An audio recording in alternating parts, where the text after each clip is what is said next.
الحمد لله والصلاة والسلام على سيدنا محمد وعلى آله وأصحابه أجمعين. الحمد لله والصلاة والسلام على سيدنا محمد وعلى آله وأصحابه أجمعين. أما بعد، فأعوذ بالله من الشيطان الرجيم. بسم الله الرحمن الرحيم. واتقوا يوما ترجعون فيه إلى الله ثم توفى كل نفس ما كسبت وهم لا يظلمون. صدق الله العظيم. اللهم صل على سيدنا محمد النبي الأمي وعلى آله وأصحابه وسلم. اللهم صل على سيدنا محمد النبي الأمي وعلى آله وأصحابه وسلم.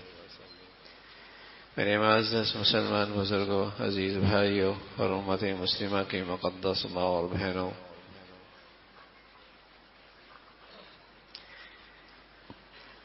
یہ دنیا ہماری آخری منزل نہیں ہے.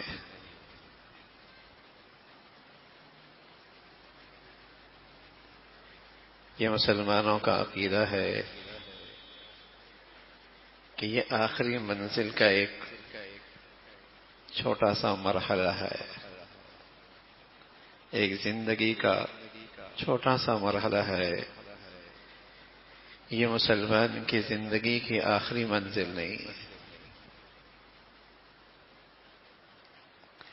کافروں کا عقیدہ ہے، ان کا یہ خیال ہے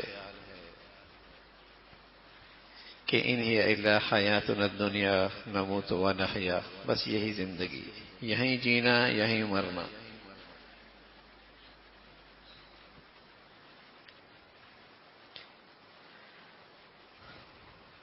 زندگی اسی کا نام ہے.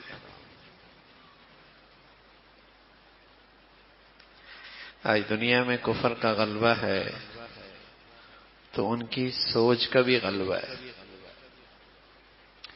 ان کی فکر بھی غالب ہے، ان کی زندگی کا جو مزاج ہے وہ بھی غالب ہے. یہ ان کا نظریہ ہے، ان ہی الا حیاتنا الدنیا نموت و نحیا، جو کچھ کرنا ہے اس زندگی میں کر لو، بس یہی جینا یہی مرنا ہے.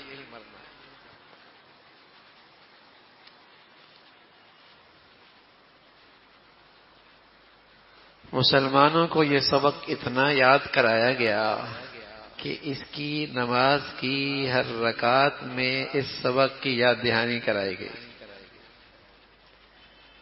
دن میں کتنی رکعتیں ہیں اور ہر رکعت میں یہ سبق ہے، مالک یوم الدین، مالک یوم الدین. وہ ذات یوم حساب کی مالک ہے، باری تعالی یوم حساب کا مالک ہے.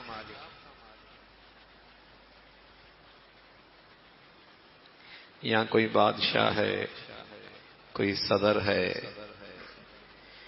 کوئی کس چیز کے اختیارات رکھے بیٹھا ہے، لیکن ایک اور زندگی ہے جہاں یہ اعلان ہے، لمن الملک اليوم، بتاؤ آج کس کی بادشاہت ہے. جو اس دنیا میں عارضی اختیارات دے رکھے ہیں وہ بھی سلب ہو جائیں گے.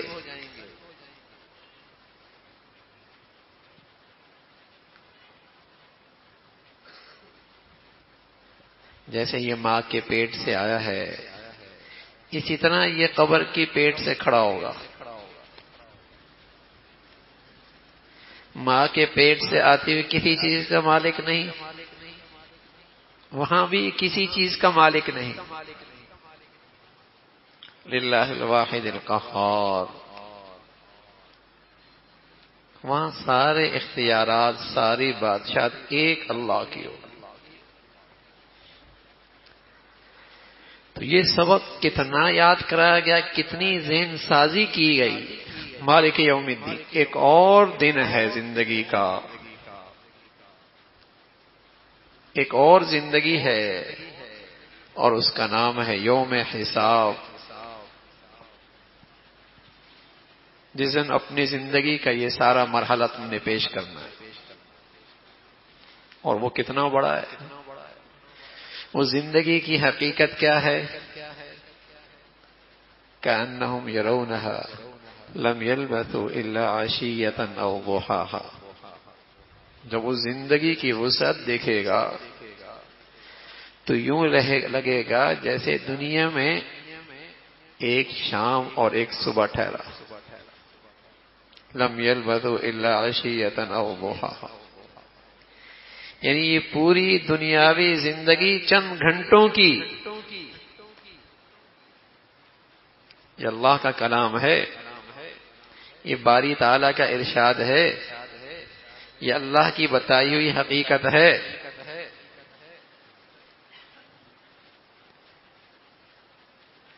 کأنہم یرونہا لم یلبثوا الا عشیۃ او ضحاہا۔ اس زندگی کی جب وسعتیں دیکھے گا، اس زندگی کی جب حقیقت سامنے آئے گی تو دنیاوی زندگی یوں لگے گی جیسے ایک صبح ایک شام، چند گھنٹوں کی زندگی۔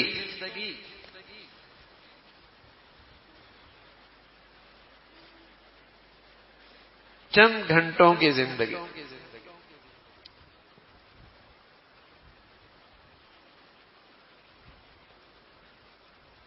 تو یہ تو زندگی کی منزل ہو ہی نہیں سکتی،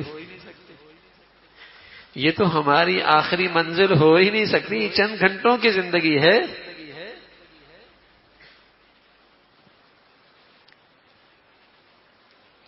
لیکن چونکہ کفر کا نظام غالب ہے، اس کی تعلیمی نظام غالب ہے، اس کی سوچ اور فکر کو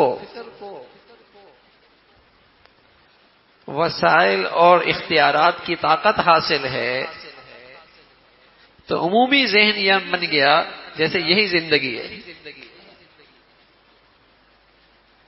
یہی جینا یہی مرنا۔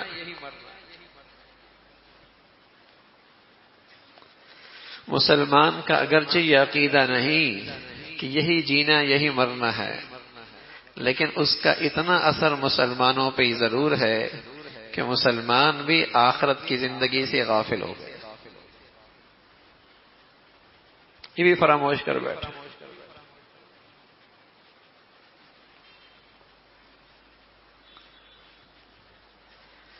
ورنہ یہ عقیدہ مسلمانوں کا ایسا عقیدہ تھا جو مسلمانوں کی پوری زندگی کو طہارت کی زندگی، پاکیزہ زندگی، خوبصورت زندگی کے لیے بنیادی نسخہ تھا۔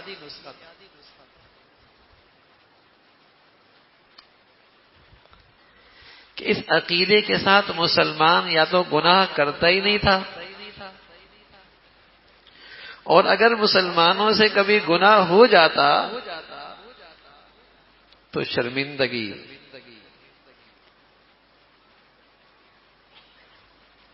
افسوس، ندامت، توبہ، استغفار جب تک نہ کر لیتا اسے چین نہ آتا۔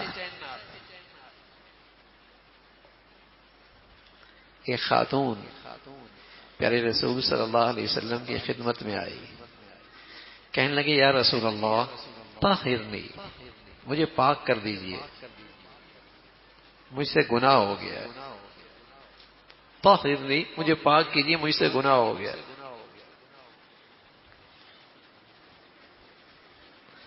گناہ بھی کون سا؟ بدکاری کا گناہ ہو گیا، اور وہ یہ بھی جانتی تھی کہ اس عمل کی سزا کیا ہے، اور پھر کہہ رہی یا رسول اللہ طہرنی، مجھے پاک کیجیے۔ وہ یہ بھی جانتی تھی کہ اس کی سزا کیا ہے، پتھروں سے سنسار کر دینا۔ کہنے لگا یا رسول اللہ مجھے طہرنی، مجھے پاک کیجیے۔ اللہ کے نبی صلی اللہ علیہ وسلم نے چہرہ پھیر لیا، وہ ادھر سے آگے کہنے لگے یا رسول اللہ مجھے پاک کیجیے نا۔ آپ نے پھر دوسری طرف چہرہ پھیر لیا۔ یوں اس خاتون نے 4 مرتبہ اقرار کر لیا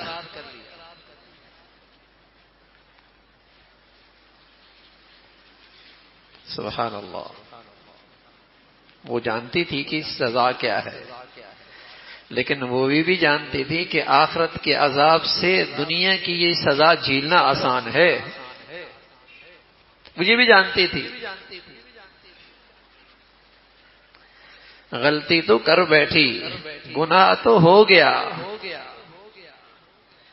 لیکن کل کی زندگی کا ایمان یقین ایسا ہے کہ چین نہیں ہے، اور دنیا کی یہ بڑی سزا جھیلنے کے لیے تیار ہے.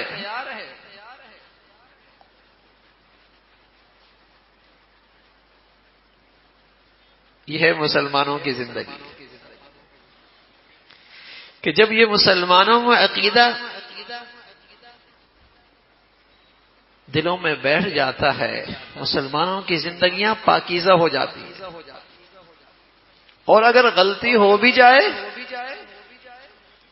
جب تک اس کا ازالہ نہ ہو، اس کی صفائی نہ ہو، اس کے پر توبہ استغفار نہ ہو، چین نہیں آتا. اللہ کے نبی صلی اللہ علیہ وسلم نے فرمایا تم حاملہ ہو، اس بچے کا تو کوئی قصور نہیں ہے، جاؤ، جب یہ بچہ ہو جائے پھر آ جانا. اب کوئی نام نہیں لکھا جا رہا، اس کے پیچھے کوئی افراد نہیں چھوڑے جا رہے، اس کی گرفتاری کے لیے کوئی فکر نہیں ہے. وہ بچہ لے کے آ گئی، یا رسول اللہ بچہ ہو گیا. آپ علیہ الصلوۃ والسلام نے فرمایا ابھی یہ تمہارے دودھ کا محتاج ہے، جب تک یہ کھانے کے قابل نہ ہو جائے اس وقت تک میں سزا جاری نہیں کر سکتا.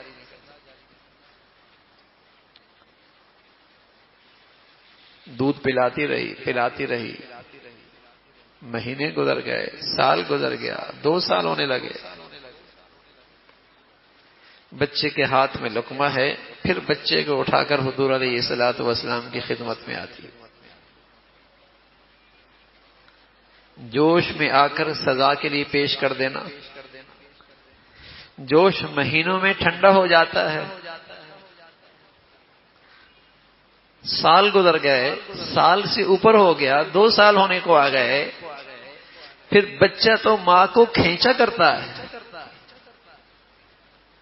اس کی اپنی ایک کشش ہوتی ہے.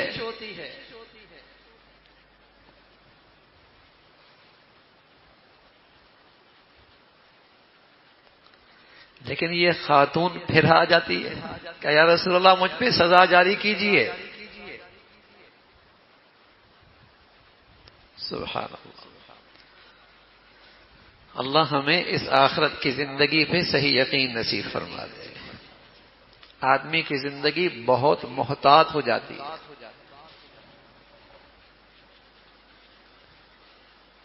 اس زندگی میں جتنی ناانصافیاں ہیں، جتنا ظلم ہے، جتنی کوتاہیاں ہیں، اس کی ایک بنیادی وجہ آخرت کی فراموشی ہے. وہ بھول ہی گئے.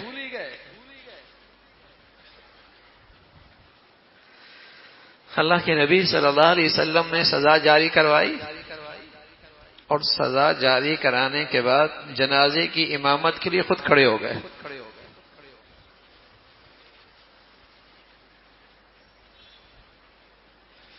حضرت عمر رضی اللہ عنہ فرمانے لگے یا رسول اللہ اس سے تو اتنی بڑی خطا ہوئی ہے. آپ علیہ الصلوۃ والسلام فرمانے لگے پتہ ہے اس کی توبہ کیسی ہے؟ اگر اس کی توبہ کا 10واں حصہ مدینہ کے سارے گناہگاروں پہ تقسیم ہو جائے تو ان سب کی بھی بخشش ہو جائے.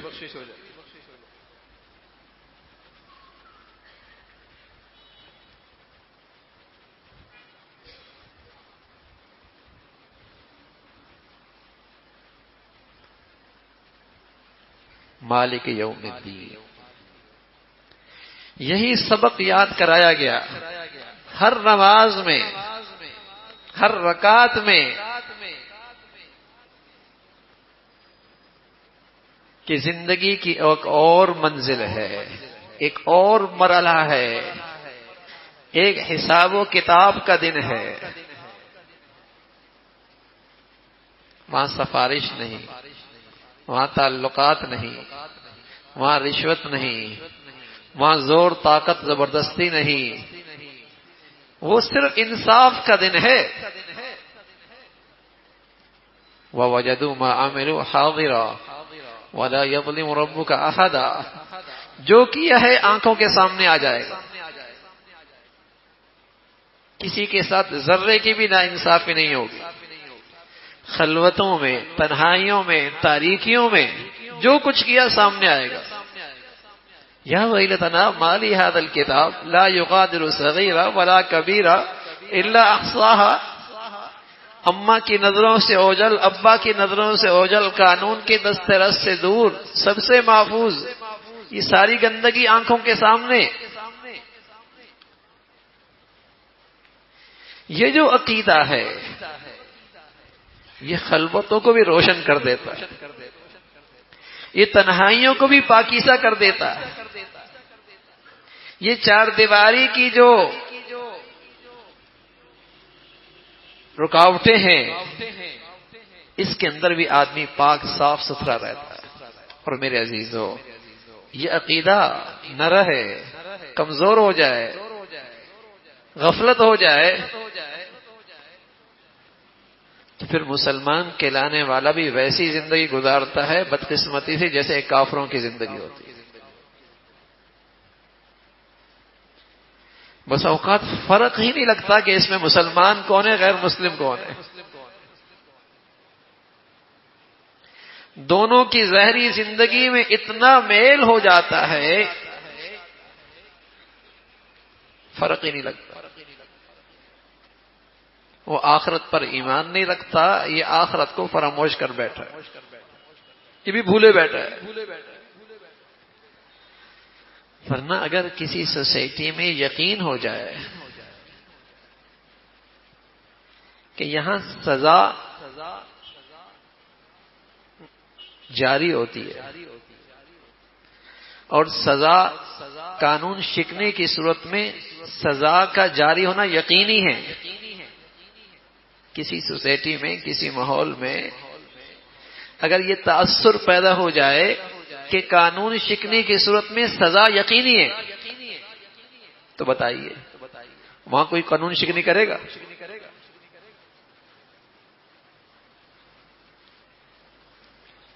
جہاں یہ تاثر دل و دماغ میں بیٹھ جائے کہ سزا یقینی ہے، اب دیکھیے نا، یہی لوگ جب باہر جاتے ہیں تو جب پتہ ہوتا ہے کہ جرمانہ یقینی ہے تو کیسے قانون کی پاسداری ہو جاتی، کیسے طبیعتیں ٹھیک ہو جاتی، کیسے قانون پر عمل درآمد شروع ہو جاتا ہے۔ اس لیے کہ یہ تاثر موجود ہے کہ قانون شکنی کی صورت میں سزا حرکت میں آئے گی، قانون حرکت میں آئے گا تو آدمی جرم سے باز رہتا ہے۔ سبحان اللہ، مسلمانوں کے اندر یہ عقیدہ ہی ایسا تھا، یہ عقیدہ ہی ایسا تھا کہ اسے یقین تھا کہ اللہ کا حکم ٹوٹا، مخلوق کی حق تلفی ہوئی، سزا یقینی ہے، سزا یقینی ہے۔ وقفوہم انہم مسئولون، ٹھہرو ٹھہرو، بتاؤ یہ ایسا کیوں کیا؟ اور جب تک تم اس کا جواب نہیں دے پاؤ گے وہاں سے آگے گزر نہیں سکتے۔ وقفوہم، ٹھہر جاؤ، بس یہاں ٹھہر جاؤ۔ انہم مسئولون، پہلے اپنا اس زندگی کا جواب تو دو۔ اب اگر یہ یقین ہو جائے کہ وہاں یہ کھڑا ہونا پڑے گا اور وہاں زندگی کا یہ حساب دینا ہوگا تو بتائیے آدمی کی زندگی کتنی محتاط ہو جائے گی۔ وقفوہم انہم مسئولون، تو وہ خاتون اتنی بڑی سزا کے لیے کیوں تیار ہو گئی؟ معمولی سزا نہیں ہے، پتھروں سے سنسار کر دینا، لیکن وہ جانتی تھی کہ آخرت کا عذاب اور پکڑ اس سزا سے زیادہ بھاری ہے. یہ ہلکی ہے بہت، یہ بہت ہلکی ہے.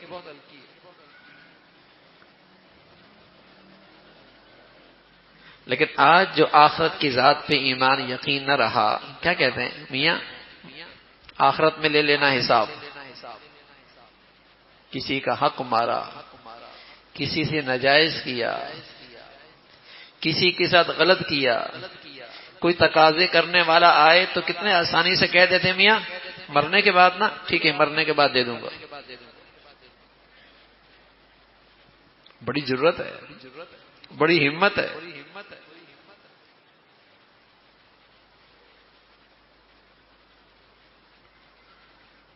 یہ آخرت فراموشی کی فضا بن چکی ہے. اگر یہ یقین ہو جائے کہ وہاں کل حساب و کتاب دینا ہے، اور میرے عزیزو وہ کل کب شروع ہو جائے یہ بھی پتہ نہیں ہے. وہ کل کب شروع ہو جائے وہ بھی پتہ نہیں ہے. اور ہے یقینی، ہے یقینی. حضرات صحابہ رضوان اللہ اجمعین جو پیارے رسول صلی اللہ علیہ وسلم کی صحبت میں بیٹھے فرمایا کرتے تھے ہمیں آخرت کی اتنی فکر دلائی گئی، اتنا سبق پڑھایا گیا، ہمیں یوں یہ لگنے لگی جیسے ہم آخرت کو آنکھوں کے سامنے دیکھ رہے ہیں اور جنت جہنم آنکھوں سے دیکھ رہے ہیں.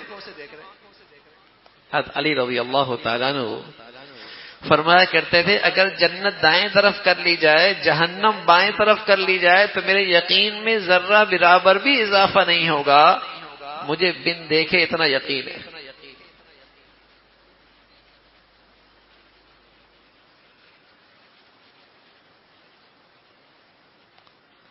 تو آج وہ زندگی فراموش ہو گئی. مالک یوم الدین، ہر نماز میں یہ سبق ہے کہ ایک دن ہے، وہ حساب و کتاب کا دن ہے، اور جس کا مالک صرف باری تعالی اللہ عز و جل جس کے مالک ہوں گے. جہاں تم نے اپنی پوری زندگی کا حساب دینا ہے.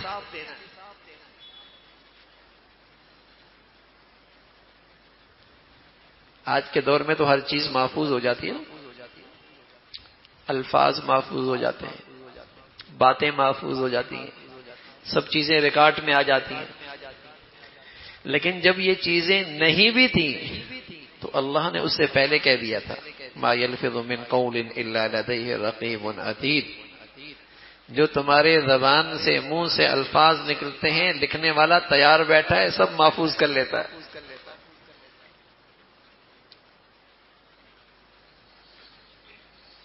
فضا میں جا کر یہ ضائع نہیں ہوتے، یہ سب محفوظ ہو جاتا. اور ہر زبان کے اس بول کا حساب دینا ہوگا.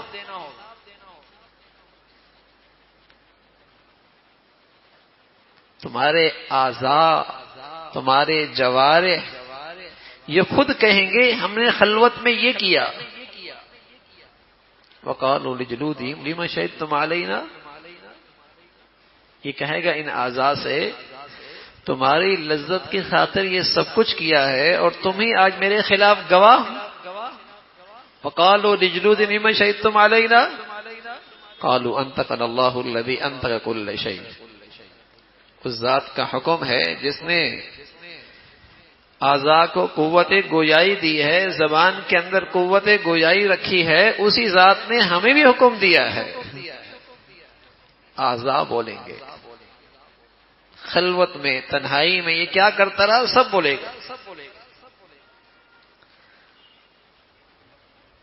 اب اس عقیدے کا تأثر ہماری زندگیوں میں آ جائے، اس کا تعلق ایمان اور یقین سے ہے. علم تو ہے، علم تو ہے مسلمان کو کہ ایک اور زندگی ہے، لیکن یقین کتنا ہے،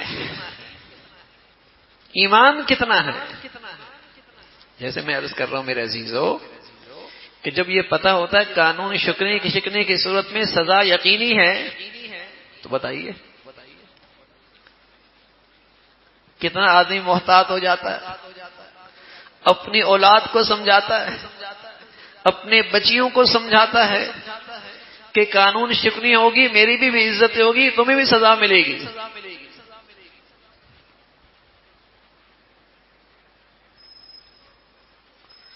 اور اگر اللہ کے ان ارشادات پر، اللہ کے اس کہے پر، قرآن کی ان باتوں پر یقین آ جائے کہ وَوَجَدُوا مَا عَمِلُوا حَاضِرًا، جو کچھ کیا ہے سامنے آ جائے گا. وَمَن يَعْمَلْ مِثْقَالَ ذَرَّةٍ خَيْرًا يَرَهُ وَمَن يَعْمَلْ مِثْقَالَ ذَرَّةٍ شَرًّا يَرَهُ. رائی کے دانے کے برابر بھی جو کچھ ہوگا سامنے آ جائے گا. اللہ اکبر.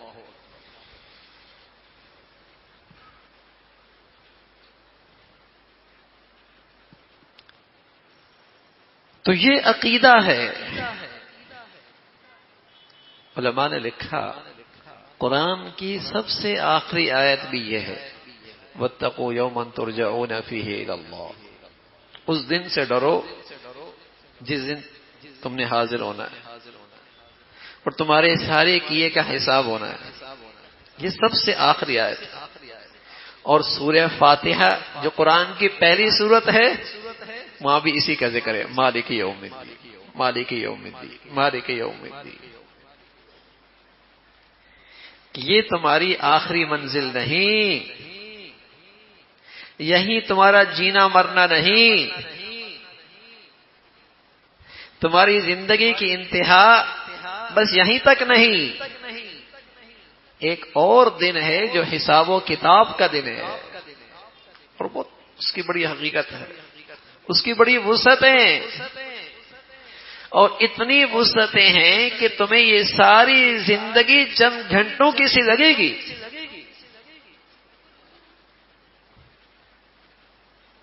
بتائیے نا کتنی بڑی بھول ہوئی ہے،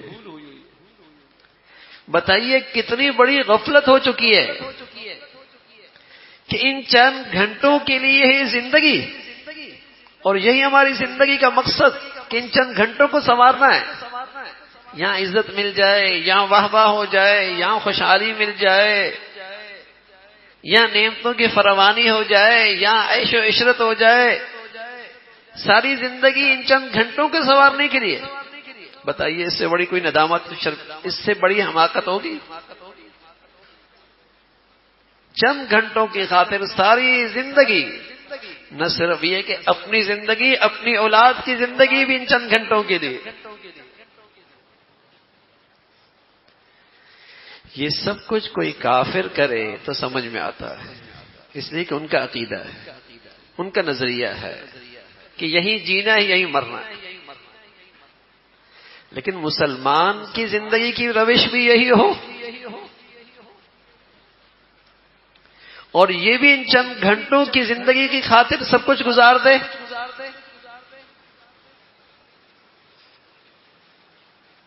تو اس کا بہت بڑا خسارہ ہے. تو میرے عزیزو، ایک اور زندگی ہے حقیقت میں،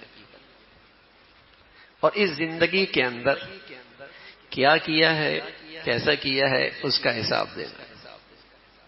یہ ایک امتحان ہے، یہ ایک امتحان کی جا ہے بس. اور امتحان حال کی بنیاد پر کوئی آدمی کامیاب ناکام نہیں ہوا کرتا. کوئی عزت مند اور ذلیل امتحان حال کی بنیاد پر نہیں ہوا کرتا. ایک بچہ کچے اسکول میں جا کے امتحان دیتا ہے، اور ایک بچہ 5 اسٹار ہوٹل میں جا کر امتحان دیتا ہے. تو بتائیے صرف امتحان کی بنیاد پر کوئی کامیاب ناکام ہوتا ہے؟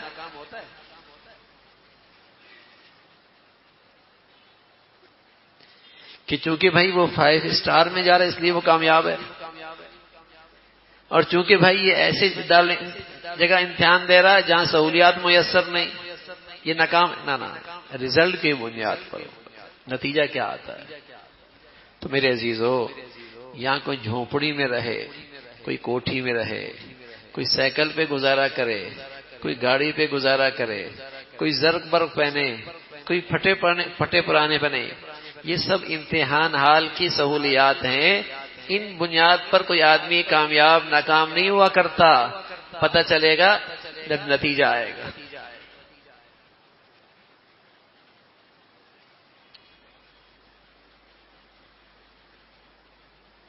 پتہ تب چلے گا جب نتیجہ آئے گا. یہ کامیابی ناکامی کا معیار نہیں، عزت ذلت کی بنیاد نہیں، یہ تو امتحان حال ہے. کوئی کس جگہ جا کر امتحان دے رہا، کس کے پاس کوئی نعمتیں ہیں امتحان دے رہا ہے، سب امتحان میں. رزلٹ آگے، لیکن بھول کتنی بڑی ہو گئی. ہم نے اسی امتحان حال کو نتیجہ سمجھ لیا، اسی کو نتیجہ سمجھ لیا، اور ساری زندگی اچھے امتحان حال بنانے میں گزر گئی. سارا سرمایہ اچھے امتحان حال بنانے میں گزر گئی. اسی میں سارا سرمایہ لگ رہا. تو زندگی آگے ہے، یہ آخری منزل نہیں ہے. یہ تو ایک چھوٹا سا مرحلہ ہے. بہت معمولی سی زندگی کے دن رات ہیں. تو یہ یقین آ جائے، یہ ایمان کا، یہ بنیادی ایمان ہے. اللہ کی توحید، رسول اللہ صلی اللہ علیہ وسلم کی رسالت اور عقیدہ آخرت، یہ بنیادی عقیدہ ہے. تمام زندگی کی پاکیزگی اور طہارت کا تعلق اس عقیدے کے ساتھ ہے. ملاوٹ نہ کرے، دھوکہ نہ دے، کسی کے ساتھ زیادتی نہ کرے،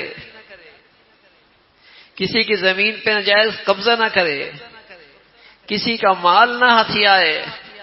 کون سی چیز اسے روک سکتی ہے؟ یہ عقیدہ کہ میاں اللہ کے سامنے حاضری ہے، کیا منہ دکھاؤں گا، کیا جواب دوں گا.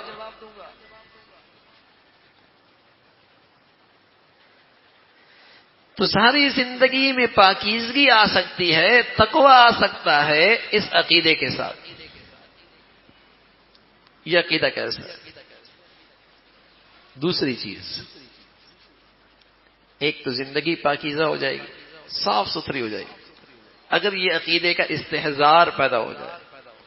اس لیے پیارے رسول صلی اللہ علیہ وسلم فرمایا کرتے تھے، اکثروا ذکر ہذم اللذات، اس کا کثرت سے خیال رکھا کرو، دھیان رکھا کرو، اس سے ہر قسم کی ناجائز لذتیں چھوٹ جائیں گی. اس کا استحضار پیدا کرو. تو اس سے ایک تو تقویٰ آئے گا، پاکیزگی آئے گی، طہارت آئے گی. دوسری کیا چیز ملے گی؟ دوسری چیز کیا ملے گی؟ جن خوش نصیب لوگوں کو عقیدہ آخرت نصیب ہوتا ہے اور اس کا استحضار اور یقین نصیب ہوتا ہے، انہیں اللہ رب العزت کائنات کی دولت بھی نصیب فرما دیتا ہے. جس آدمی کو یہ پتا ہے کہ یہاں میں نے بہت تھوڑا گزارا کرنا ہے، تو اس کے پاس جتنی چیزیں ہوتی ہیں وہ کہتا ہے گزارے کے لیے تو بہت.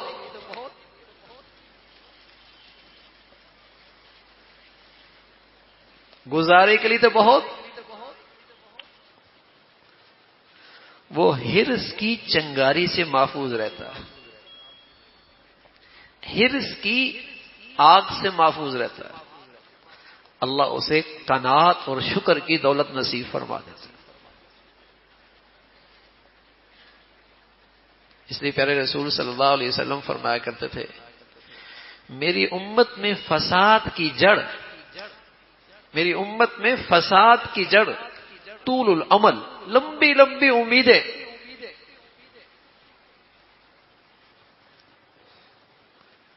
حرص و ہوس، اور میری امت کی کمال اصلاح تربیت کس میں؟ الیقین والزہد. سبحان اللہ، الیقین والزہد. کہ جو اللہ کے پاس کل زندگی میں ہے وہ اس دنیا سے بہت بڑھیا ہے، اور اس دنیا کے معاملے میں اس کی زندگی بہت قناعت والی، بہت قناعت والی۔ تو اللہ رب العزت آخرت کی زندگی کا یقین نصیب فرما دے، اللہ قناعت نصیب فرما دیتا ہے، اور اس قناعت کے ساتھ اللہ رب العزت نے حقیقی راحت اور سکون کو جوڑ رکھا۔ قناعت کے ساتھ اللہ رب العزت نے حقیقی راحت اور سکون جوڑ رکھا۔ جہاں قناعت آ گئی، حرص و ہوس سے نجات مل گئی، وہاں حقیقی راحت بھی آ گئی، چین بھی آ گیا، سکون بھی آ گیا۔ ورنہ حرص و ہوس والے تو ہانپتے ہانپتے ایک جگہ پہنچتا ہے اور کسی کو اس سے آگے دیکھتا ہے پھر ہانپنا شروع کر دیتا ہے، پھر ہانپتے ہانپتے وہاں پہنچتا ہے، آگے کسی اور کو دیکھتا ہے پھر ہانپنا شروع کر دیتا ہے۔ عبداللہ بن مبارک رحمۃ اللہ علیہ فرمایا کرتے تھے، میری زندگی کے رات دن یوں گزر رہے تھے، ہمیشہ ایسے لوگوں کے ساتھ جو مجھ سے ہر چیز میں بہتر، تو میں ایک چبن لے کے واپس آتا، تکلیف لے کے واپس آتا، ایک چبن لے کے واپس آتا، ایک تکلیف لے کے واپس آتا، اس کے پاس یہ ہے میرے پاس تو ہے نہیں، اس کے پاس یہ ہے میرے پاس تو ہے نہیں، ایک تکلیف لے کے آتا۔ اللہ کا فضل ہوا، میری زندگی کا رہن سہن بدلا، اور ان لوگوں کے ساتھ اٹھنے بیٹھنے لگا جو دنیا کے لحاظ سے مجھ سے بھی کم تر تھے، تو میری تکلیف ختم ہو گئی، میرے اندر کا دکھ ختم ہو گیا، میرے اندر کی رنجش، میرے اندر کی جسے کہیں کہ تکلیف ختم ہو گئی، قناعت آ گئی، شکر آ گیا۔ آج بچیاں بچے ڈپریشن میں ہیں، ڈپریشن میں ہیں، ڈپریس ہیں، اور کیوں ہے؟ اندر شکر کے بجائے شکوہ ہے کہ یہ کیوں نہیں ہے، یہ میرے پاس کیوں نہیں ہے، یہ میرے پاس کیوں نہیں، یہ میرے پاس کیوں نہیں ہے، ابا نے ایسا کیوں نہیں کیا، اماں نے میرے لیے ایسا کیوں نہیں کیا، بلکہ بعض تو یہ کہتے ہیں کہ اللہ نے مجھے یہ کیوں نہیں دیا، الیاذ باللہ، شکوہ، شکایت، اور یہ ان کی زندگی کا اس دنیا میں عذاب ہے۔ اس دنیا میں کسی کو عذاب میں دیکھنا ہے تو اس کی زندگی دیکھ لو جس کی زندگی شکووں سے بھری ہوئی ہے۔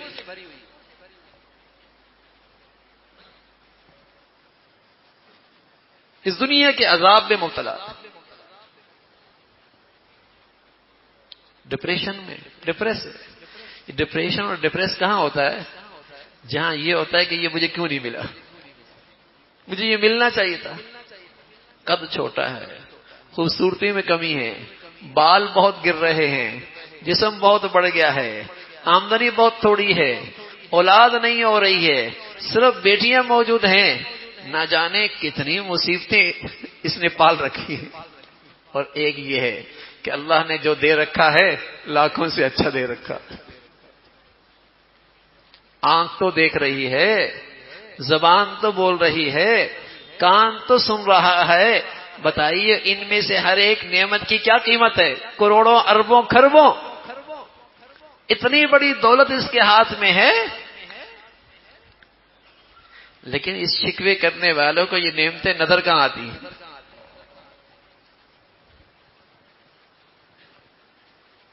جس کی زندگی میں حرص و ہوس ہو اس کو یہ نعمتیں کہاں نظر آتی؟ اس کو تو حرص و ہوس نے اندھا کر رکھا ہوتا، اندھا کر رکھا ہوتا۔ تو میرے عزیزو، دنیا کی جنت چاہیے، دنیا کا سکون چاہیے، دنیا کی حقیقی راحت چاہیے، تو کل کی زندگی کا استحضار پیدا کرو، قناعت آ جائے گی، شکر آ جائے گا۔ یہ جو اللہ کے نبی نے نسخہ دیا ہے نا، اکثروا ذکر حادم اللذات، لذتوں کی چھڑانے والی چیز کیا ہے؟ موت۔ یہ یاد کرو، چھوٹا گھر بھی بڑا لگے گا، معمولی آمدنی بھی بہت لگے گی، جو نعمتیں رکھی اللہ نے دے رکھی ہیں وہ بھی بہت لگیں گی، بلکہ یوں لگے گا میری نالائقیاں پھر بھی اللہ کی عطا، میری نالائقیاں پھر بھی اللہ کا اتنا انعام۔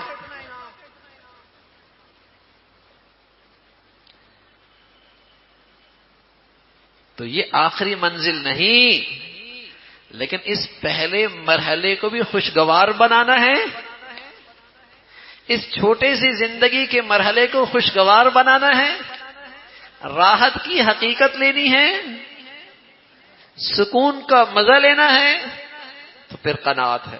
اور قناعت کبھی دنیا پرست کو نہیں ملتی، دنیا کے بھوکے کو نہیں ملتی۔ دنیا ہی جس کی سب کچھ ہو اس کے ہاں قناعت نہیں آتی۔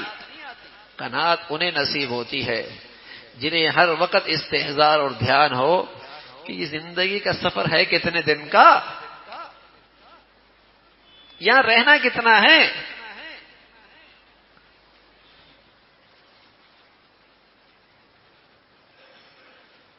یہاں تو آگے بڑھنا ہے تو بڑھو، اور اس آگے بڑھنے کا اللہ نے حکم دیا ہے، فاستبقوا الخیرات، مقابلہ کرو نا، ہم ایک دوسرے سے آگے بڑھو، ترقی کرو ایک دوسرے سے آگے، لیکن وہ ترقی کس میں؟ فاستبقوا الخیرات، نیکی میں، خیر میں، نیکی میں، خیر میں، یہاں ترقی کرو، ایک دوسرے سے آگے بڑھو۔ کون کس سے آگے بڑھتا ہے؟ لیکن یہاں بدقسمتی، انسان کو تولا ہی دنیا سے جاتا ہے، اس کو ناپا ہی دولت سے جاتا ہے، اس کی قدر و قیمت ہی دنیا سے ہونے لگی ہے، تو دنیا ہی سب کچھ ہو گئی ہے۔ تو آخرت کی زندگی کا استحضار، سبحان اللہ، ایک تو زندگی پاکیزہ ہو جائے گی، گناہوں کی گندگیوں سے حفاظت ہونے لگے گی، اور اگر ہو بھی گئی توبہ کی توفیق ہو جائے گی، توبہ کی توفیق ہو جائے گی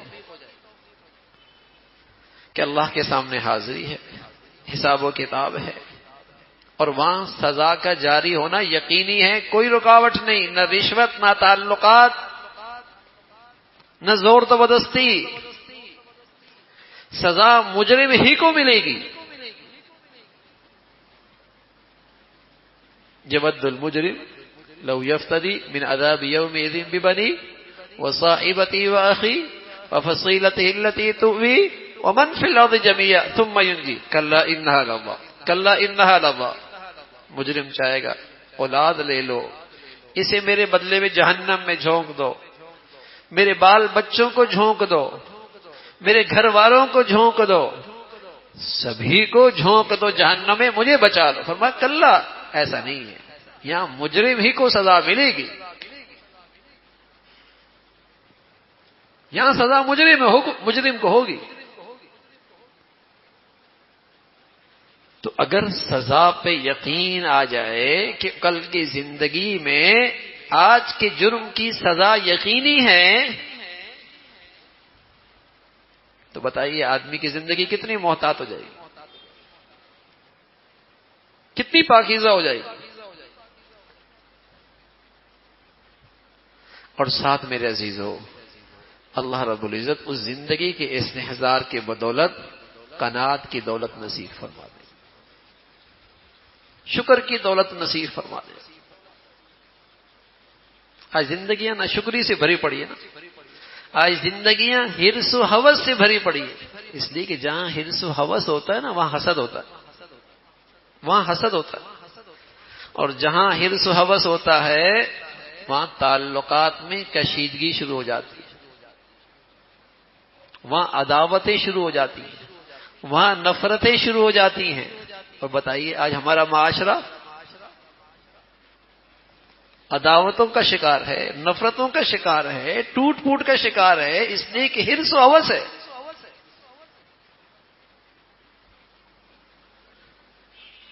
حسد ہے، حسد ہے۔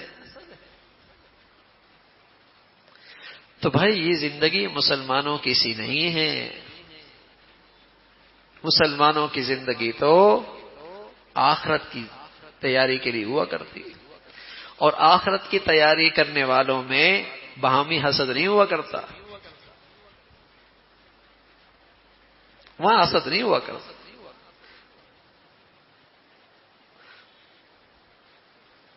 وہاں تو رشک ہوا کرتا ہے. وہاں تو رشک ہوا کرتا ہے. وہاں تو غبطہ ہوا کرتا ہے، کاش کہ ایسا نیک میں بھی بن جاؤں. وہاں حسد نہیں ہوا کرتا. وہاں عداوت نہیں ہوا کرتی. وہاں تو احترام آ جایا کرتا ہے. وہاں تو عظمت آ جایا کرتی ہے. وہاں تو عقیدت آ جایا کرتی ہے. جب آخرت کی زندگی بنانے کے لیے مقابلہ ہو. حضرت عمر فرمایا کرتے تھے رضی اللہ تعالیٰ عنہ، ایک مرتبہ صدیق اکبر رضی اللہ تعالیٰ عنہ سے عرض کیا، حضرت آپ میری زندگی بھر کی نیکیاں لے لیں، مجھے آپ پہ بڑا رشک ہے، صرف اس ایک رات کی نیکیاں مجھے دے دیں جو آپ نے ہجرت کے موقع پہ حضور علیہ الصلوۃ والسلام کے ساتھ غار میں گزاری. مجھے آپ کی اس رات پہ رشک آتا. وہاں رشک ہے. وہاں تو ایک دوسرے کی عقیدت بڑھ جاتی ہے. ہاں، دنیا پرستی میں حسد ہے، جہاں کی طلب میں حسد ہے، مال و دولت کی حرص میں حسد ہے. حسد اس گندگی میں، یہاں عداوتیں ہیں، یہاں نفرتیں ہیں، یہاں ٹوٹ پھوٹ ہے. تو آخرت کی زندگی کا استحضار میرے عزیزو، یہ خیال رہے کہ اللہ کے سامنے کل حاضری ہے. اللہ کے سامنے حاضری ہے اور سزا یقینی ہے. تو آدمی جرم سے باز رہتا ہے. جرم سے باز رہتا ہے. حضرت محدث شیخ عبدالعزیز محدث دہلوی رحمۃ اللہ علیہ کے یہاں ایک طالب علم آتا تھا سبق پڑھنے کے لیے. جس راستے سے آتا تھا، ایک دن ایک خاتون نے ایک بہانے سے اسے اپنے پاس بلایا، کواڑ بند کر دیا اور گناہ کی دعوت دی. اب یہ نوجوان خلوت ہے، تنہائی ہے، نہ کوئی دیکھ رہا ہے، نہ بظاہر ذلت اور رسوائی کی کوئی شکل ہے، اور ہے بھی جوان، شباب ہے، گرم خون ہے، ہڈیوں میں گودا ہے، قوت اور طاقت ہے. وہ گناہ کی دعوت دے رہی ہے.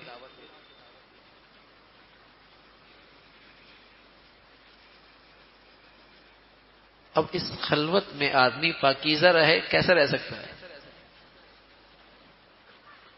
اللہ کا ڈر، آخرت میں اللہ کے سامنے حاضری، یہ وہ چیز ہے جو اس کی جوانی کی پاکیزگی پر پہرا دے سکتی ہے، جو اس کی جوانی کو پاک رکھ سکتی ہے، جو اس کی خون کی حفاظت کر سکتی ہے، جو اس کے گرم خون کی تحفظ اسے دے سکتی ہے. یہ عقیدہ ہے.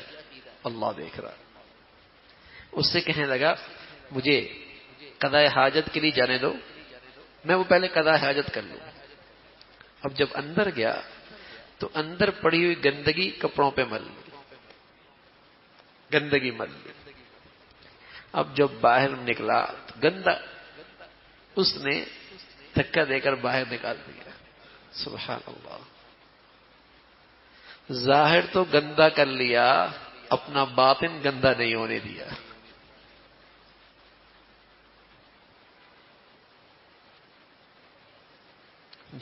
جوانی شباب اسے داغدار نہیں ہونے دیا. تو میرے عزیزو، اس پرفتن دور میں جوانیاں پاکیزہ گزریں، شباب صاف گزرے، زندگیاں طہارت پہ آ جائیں، یہ ایک عقیدہ ہے. یہ ایک عقیدہ ہے. یہ ایک عقیدہ ہے جو زندگی طہارت پہ گزارنے میں مدد دے سکتا ہے، توفیق مل سکتی ہے. تو اس کا استحضار ہو کہ اللہ دیکھ رہا ہے. اور کل اللہ کے سامنے حاضری ہے. اور بار بار قرآن نے اس کی یاد دہانی کرائی، وقفوہم انہم مسئولون. جب تک تم جواب زندگی کا نہیں دے پاؤ گے آگے نہیں جا سکتے. پہلے رسول صلی اللہ علیہ وسلم فرمایا کرتے تھے لا تزال قدم ابن آدم، آدم کے بیٹے کا پاؤں اپنی جگہ سے ہلے گا نہیں جب تک کہ یہ سوال نہ دے پائے عن عمرہ فیما افنا، زندگی کہاں گزاری، وعن شبابی فیما ابلا، جوانی کہاں پرانی کی، جوانی کہاں پرانی کی، جوانی تمہاری کہاں لگی. اور جو جانتے تھے کیا عمل کیا، مال کہاں سے کمایا، کہاں خرچ کیا، کمایا کیسے، خرچ کیسے کیا. یہ خوف خدا. حضرت عثمان غنی رضی اللہ تعالیٰ عنہ کے ہاں ایک شخص اللہ کے نام سے کچھ حاجت کے لیے آیا. اس نے اندر سے آواز سنی، کوئی چراغ جل رہا تھا، آپ اس پہ ناراض ہو رہے تھے. تو دل میں سوچنے لگا کہ میں اپنی حاجت لے کے اس کے پاس آیا ہوں، اس کی کنجوسی کا تو یہ حال ہے کہ ایک چراغ پہ ناراض ہو رہے ہیں، اس نے مجھے کیا دینا. باہر تشریف لائے، 500 اشرفیوں کی تھیلی اس کے ہاتھ میں رکھ دیا.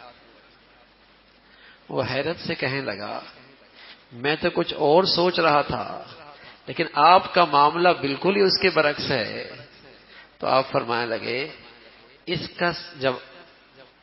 اس کا بدلہ تو میں نے اللہ سے لینا ہے، اور اندر کا معاملہ مجھے ڈر تھا کہ اس کا سوال میں نے دینا ہے، اس کا سوال اس کا بارے میں نے جواب دینا ہے، اور اس کا بدلہ مجھے اللہ نے دینا ہے.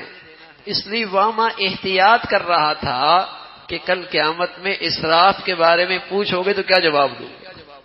تو وہ ایسے لوگ تھے کہ کہاں سے کمایا، کہاں خرچ کیا،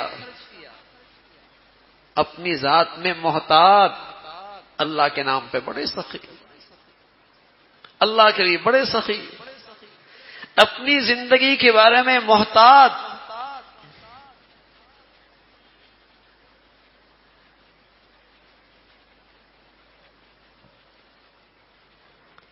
تو بڑا نسخہ ہے میرے عزیزو موت کا استحضار.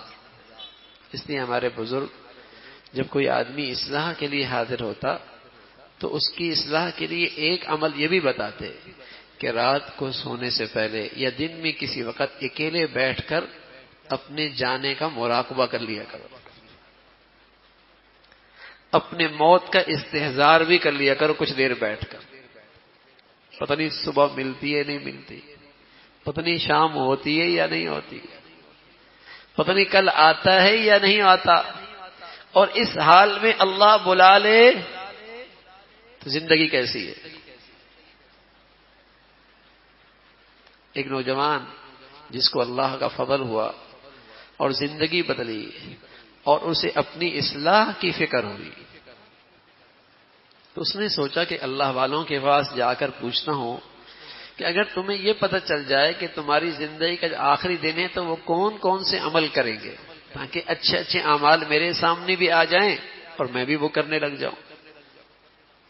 تو عبد الرحمن رحمۃ اللہ علیہ کی خدمت میں حاضر ہوا، پوچھا حضرت اگر آپ کو یہ پتہ چل جائے کہ اگر آج آپ کی زندگی کا آخری دن ہے تو آپ کون سے اعمال کریں گے. حضرت فرمانے لگے بیٹے جو اعمال کر رہا ہوں اس میں نہ اضافہ ہوگا نہ کمی ہوگی. اس بچے کو، نوجوان کو بڑی حیرت ہوئی کہ زندگی کا آخری دن کا پتہ چل جائے پھر بھی عمل میں کوئی فرق نہیں آئے گا. کہ حضرت آخری دن ہے اور پھر بھی عمل میں کوئی تغیر نہیں. فرمایا بیٹے بات یہ ہے ہم تو زندگی کا ہر دن گزارتی یوں ہیں جیسے آخری دن ہو، اس لیے میرے اس دن میں کسی اور عمل کی گنجائش ہی نہیں ہے.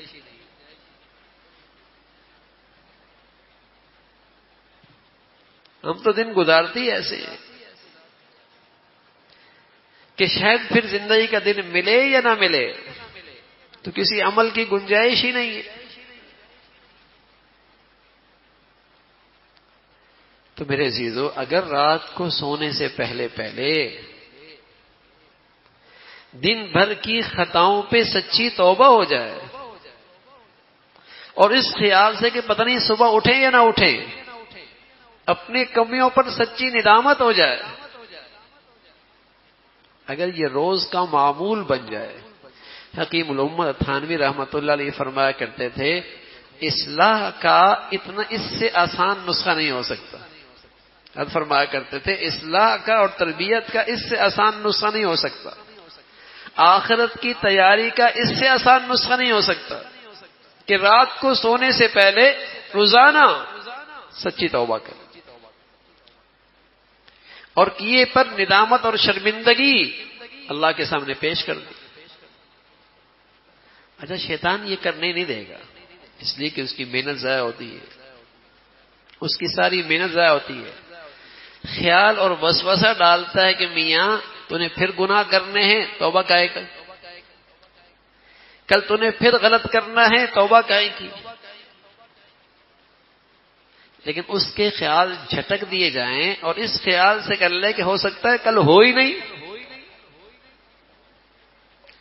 ہو سکتا ہے کل ہو ہی نہیں، تو سچی ندامت کے ساتھ استغفار کر لے۔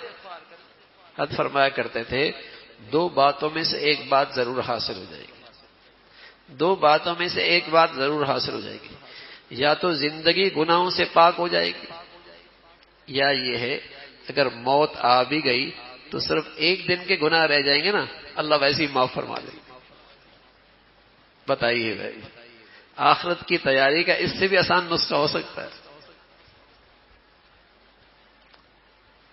اللہ کرے ہمارے اندر فکر پیدا ہو جائے نا۔ ایک آدمی کو اپنی بیماری کا احساس ہی نہ ہو تو بتائیے طبیب کتنی اچھی دوا کیوں نہ پیش کر دے، اس سے کس کام کی؟ اور ایک آدمی کو اگر فکر لائق ہو جائے تو بتائیے وہ کتنے اہتمام سے نسخہ استعمال کرتا ہے۔ تو اللہ ہمیں اپنی اصلاح کی سچی طلب نصیب فرما دے، آخرت کی سچی فکر نصیب فرما دے، تو میرے عزیزو پھر ہمارے لیے اس نسخے کا استعمال آسان ہو جائے گا کہ رات کو سونے سے پہلے پہلے تھوڑی دیر موت کا استحضار، موت کا دھیان اور ساتھ ساتھ سچی توبہ کا اہتمام، تو اللہ کی ذات سے بھی میرے عزیزو ہماری زندگی پاکیزہ ہوتی چلی جائے گی اور اللہ رب العزت قناعت والی اور شکر والی زندگی عطا فرما دیں گے۔ اللہ جو کچھ کہا سنا عمل کی توفیق نصیب فرمائے۔ وآخر دعوانا ان الحمد للہ رب العالمین۔ اللهم لك الحمد كله ولك الشكر كله، اللهم لك الحمد كله ولك الشكر كله، سبحان الله وبحمده، سبحان الله العظيم، عدد خلقه وزنة عرشه ورضا نفسه ومداد كلماته، اللهم لا نحصي ثناء عليك أنت كما أثنيت على نفسك، اللهم لا نحصي ثناء عليك أنت كما أثنيت على نفسك، الحمد لله رب العالمين، عدد خلقه وزنة عرشه ورضا نفسه ومداد كلماته، اللهم لا نحصي ثناء عليك أنت كما أثنيت على نفسك، اللهم أعنا على ذكرك وشكرك وحسن عبادتك، اللهم أعنا على ذكرك وشكرك وحسن عبادتك، يا حي يا قيوم یا ذا الجلال والاکرام، یا ارحم الراحمین۔ جو کچھ کہا سنا عمل کی توفیق نصیب فرما۔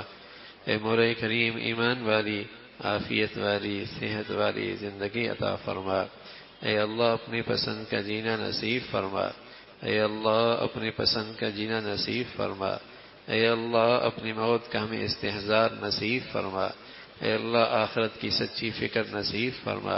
اے اللہ زندگی کا ہر فیصلہ آخرت کو سامنے رکھ کے کرنے کی توفیق نصیب فرما۔ دنیا میں عافیت والی، اے اللہ صحت والی، ایمان والی عطا فرما۔ اے اللہ لقمہ حلال نصیب فرما۔ برکت والی زندگی، برکت والی روزی نصیب فرما۔ اے اللہ آخرت کی غفلت سے ہمیں اپنے بچوں کی بچیوں کی حفاظت فرما۔ ہمیشہ اپنے بچیوں کی تربیت کے، تعلیم کے، زندگی کے صحیح فیصلے کرنے کی توفیق نصیب فرما۔ اے اللہ ہر قسم کے غلط جذبوں سے ہم سب کی حفاظت فرما، ریا سے، نام و نمود سے، اے اللہ اپنے فضل سے ہمارے باطن کو پاک فرما۔ اے اللہ ہمارا ظاہر بھی اپنے پسند کا فرما، ہمارا باطن بھی اپنے پسند کا فرما۔ اے اللہ اپنے فضل سے، اپنے کرم سے ہر قسم کی غفلتوں سے، گناہوں سے، بری صحبتوں سے، برے ماحول سے ہمارے بچے بچیوں کی حفاظت فرما۔ اے مولا کریم حادثات، سانحات، موذی اور دیرپا بیماریوں سے، ہسپتالوں کی زندگی سے، ہر قسم کی وباؤں سے ہم سب کی حفاظت فرما۔ اے اللہ وطن عزیز کی حفاظت فرما، تمام مسلمانوں کی اس سے حفاظت فرما۔ اے مولا کریم بری زندگی سے، بری موت سے، برے دوستوں سے، برے ماحول سے ہمیشہ محفوظ فرما۔ زمینی آسمانی آفات سے حفاظت فرما، اچانک موتوں سے حفاظت فرما۔ اے اللہ کلمے والی زندگی، کلمے والی موت نصیب فرما۔ مولا کریم ہر آنے والا دن ایمان کے لحاظ سے، عافیت کے لحاظ سے بڑھیا نصیب فرما، ہدایت کے لحاظ سے اے اللہ صحت کے لحاظ سے بڑھیا نصیب فرما، معذوری سے، محتاجی سے ہمیشہ محفوظ فرما۔ اے اللہ نعمتیں دینے کے بعد محرومی سے محفوظ فرما، عزت کے بعد، عافیت کے بعد پریشانیوں سے، ذلت سے ہمیشہ محفوظ فرما۔ مولا کریم ہر قسم کی اے اللہ فقر سے، تنگ دستی سے حفاظت فرما۔ مولا کریم اپنے فضل سے تمام حاضرین حاضرات کی تمام جائز حاجات کو پورا فرما، مشکلات کو آسان فرما، پریشانیوں کو ختم فرما۔ مولا کریم ہر ماں باپ کو اپنے بچے بچیوں میں خوشیاں نصیب فرما۔ اے اللہ جو بچیاں گھروں میں ہیں ماں باپ کے لیے ان کی ذمہ داریاں پوری کرنا آسان فرما، ان بچیوں کے لیے نیک صالح رشتوں کے لیے اللہ شکلیں پیدا فرما۔